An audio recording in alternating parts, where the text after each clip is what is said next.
van sang shamin lung dong in ka to harna ni kanun aboy ter to boy pa chu ka thani thangam na ka pe boy pa lo thangam na chu si Emmanuel pathian chu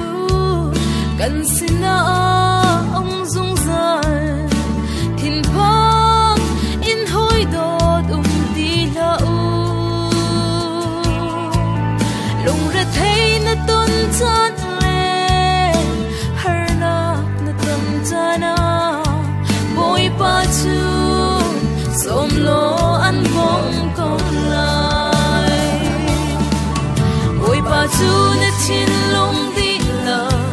in ao lo na go chu an le lai adot mi a fall ta thil cha ko khang tu bo ao lo boy pa chol kong lai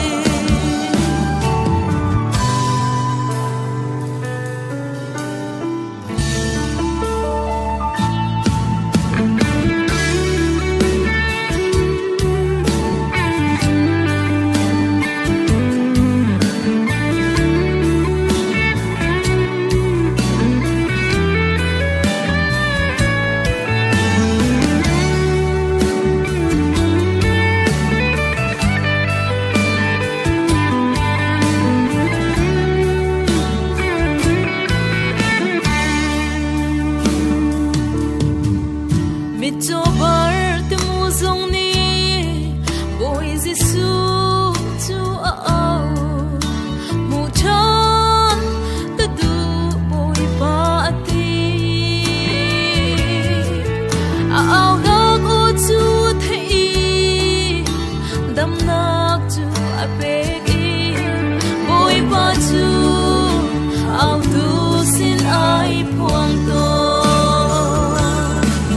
boy pa chu na chin lung di la